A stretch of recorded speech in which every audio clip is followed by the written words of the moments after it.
আরো কিছুক্ষণ ঘুমোও, তাকে আরো কিছুক্ষণ খেলতে দাও, তাকে আরো কিছুক্ষণ দাঁড় করিয়ে রাখা উচিত, তোমার আরো কিছুক্ষণ ঘুমানো উচিত।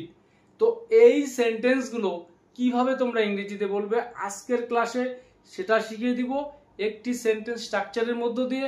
সেই সঙ্গে আরো কয়েকটি সেন্টেন্স স্ট্রাকচারস রয়েছে। তো প্রত্যেকটি সেন্টেন্স স্ট্রাকচার খুবই গুরুত্বপূর্ণ। প্রত্যেকটি সেন্টেন্স স্ট্রাকচারকে অ্যাপ্লাই করে তোমরা প্রচুর সেন্টেন্স তৈরি করতে পারবে। তো খুব মনোযোগ সহকারে ক্লাসটি দেখার চেষ্টা করবে।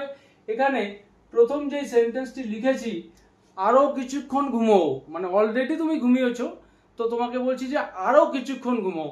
তো এই সেন্টেন্সটাকে আমরা ইংরেজিতে কিভাবে বলবো? তো ঘুমোও এর ইংরেজি slip.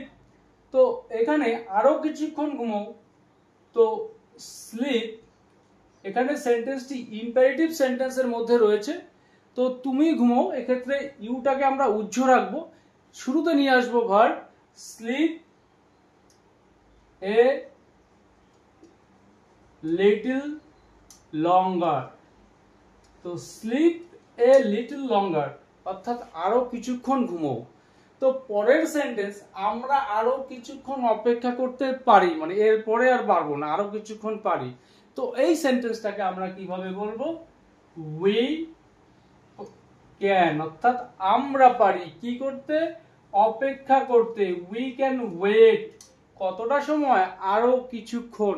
We can wait a little longer, a little longer, আমরা আরো কিছুক্ষণ অপেক্ষা করতে পারি বা আরো কিছুটা সময় অপেক্ষা করতে পারি।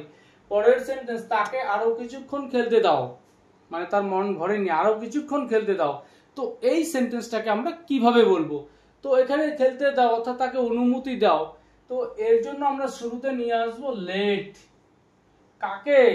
তাকে। এর জন্য নিয়ে আসবো আমরা হিম অথবা হার। তো লেট হিম বা লেট হার কি করতে দাও? খেলতে।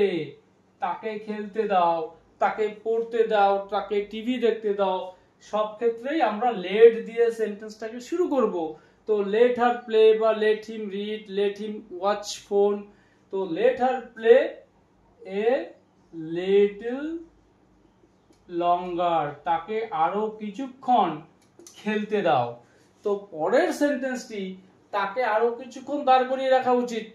কিছুক্ষণ তো দাঁড় করিয়ে রাখা হয়েছে, আরো কিছুক্ষণ রাখা উচিত। তো এই সেন্টেন্সটি একটু আলাদা বাকিগুলোর থেকে, এটি প্যাসিভ ভয়েসের মধ্যে রয়েছে। তো এই সেন্টেন্সটাকে আমরা কিভাবে বলবো? এখানে তাকে রাখা উচিত হি অর শি, শুরুতে নিয়ে আসবো he should be, he should be made. এই মেড, এই পজিটিভ ভার্ব মেকের থার্ড ফর্ম এখানে মেড, অর্থাৎ কাউকে যখন জোরপূর্বক কাউকে কিছু করতে বাধ্য করা হয় সেক্ষেত্রে পজিটিভ ভার্ব মেক ব্যবহার করতে হয়। তো এখানে প্যাসিভ ভয়েস, যার জন্য মেকের জায়গায় মেড থার্ড ফর্ম ব্যবহার করেছি। He should be made to stand, তাকে দাঁড় করিয়ে রাখা উচিত আরো কিছুক্ষণ। তো এর জন্য a little, A little longer, তো আরো কিছুক্ষণ। এর জন্য আমরা এই ফ্রেজটিকে ব্যবহার করব এ লিটল লঙ্গার। তো তাকে আরো কিছুক্ষণ দাঁড় করিয়ে রাখা উচিত, he or she should be made to stand A little longer. তো এই স্ট্রাকচারকে অ্যাপ্লাই করে এই রকম প্রচুর সেন্টেন্স রয়েছে যেগুলো আমরা প্রতিনিয়ত বাংলা ভাষায় বলছি, সেগুলোকে তোমরা ইংরেজিতে বলার চেষ্টা করবে। তো এরপর আরেকটি সেন্টেন্স স্ট্রাকচার রয়েছে খুবই ইম্পর্টেন্ট, যে তোমার এখানে অপেক্ষা না করাই ভালো, মানে অপেক্ষা করে কোনো লাভ হবে না, না করাই ভালো, যে তার টাকা খরচ না করাই ভালো। তো এই সেন্টেন্সগুলোকে আমরা কিভাবে বলবো?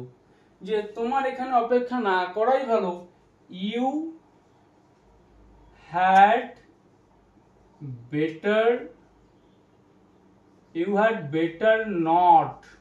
কি করো? না করাই ভালো, তোমার এখানে অপেক্ষা না করাই ভালো। তো ইউ হ্যাড বেটার নট, তারপর আমরা এখানে ভার্ব নিয়ে আসবো। তো ভার্ব এখানে অপেক্ষা করা, তার জন্য wait. You had better not wait, কোথায়? এখানে, here. You had better not wait here, তোমার এখানে অপেক্ষা না করাই ভালো। তো এই সেন্টেন্সগুলো তৈরি করতে গেলে তোমাদের এই স্ট্রাকচারটাকে ফলো করতে হবে। শুরুতে সাবজেক্ট, তারপরে হ্যাড বেটার নট, এই অংশটা নিয়ে আসবো, তারপর ভার্বের মেইন ফর্ম।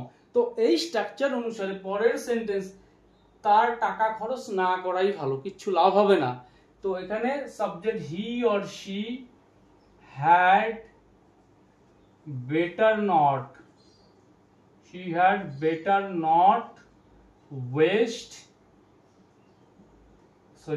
হচ্ছে নষ্ট করা, এখানে spent money, he had better not spent money, তার টাকা খরচ না করাই ভালো।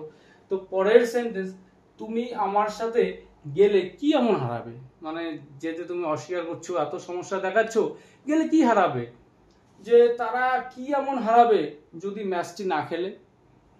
এই সেন্টেন্সগুলোকে আমরা কিভাবে বলবো, যে তুমি আমার সাথে গেলে কি এমন হারাবে।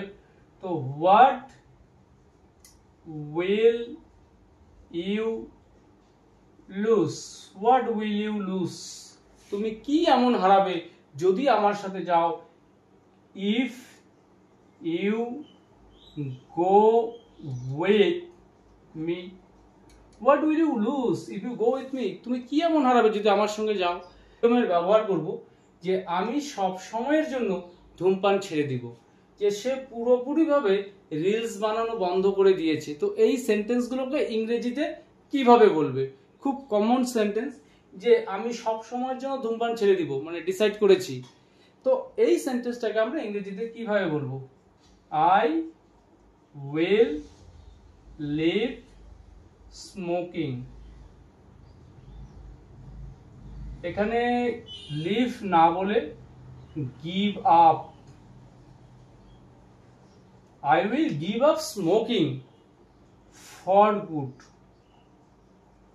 তো ফর গুড এই ইডিয়মটার অর্থই হচ্ছে কোনো একটা অভ্যাসকে বন্ধ করে দেওয়া, অর্থাৎ তারপরে আর সেটা না রাখা। যেমন স্মোকিং, আমি সব সময়ের জন্য ধূমপান ছেড়ে দিব, অর্থাৎ ডিসাইড করেছি যে আজকের পর থেকে এটা আর কন্টিনিউ করব না। তো এইরকম সেন্সে আমরা এই ইডিয়মটাকে ব্যবহার করব ফর গুড, অর্থাৎ এখন থেকে তারপরে ভবিষ্যতে আর কখনোই এটা হবে না। তো I will give up smoking for good. পরের সেন্টেন্স, সে পুরোপুরিভাবে রিলস বানানো বন্ধ করে দিয়েছে, মানে এরপর থেকে আর বানাবে না, এই অভ্যাসটা এখানেই শেষ করে দিবে। তো এই সেন্টেন্সটাকে আমরা কিভাবে বলবো, she or he has stopped, বন্ধ করে দিয়েছে, এটা প্রেজেন্ট পারফেক্ট টেন্সের মধ্যে রয়েছে সেন্টেন্সটি। She has stopped making reels for good, she has stopped making reels for good, সে পুরোপুরিভাবে বা সব সময়ের জন্য রিলস বানানো বন্ধ করে দিয়েছে। তো আজকের ক্লাসে এই যে সেন্টেন্সগুলো দেখালাম, এই সেন্টেন্সগুলো বুঝতে কোনো প্রকার অসুবিধা হলে তোমরা অবশ্যই কমেন্ট করে জানাবে।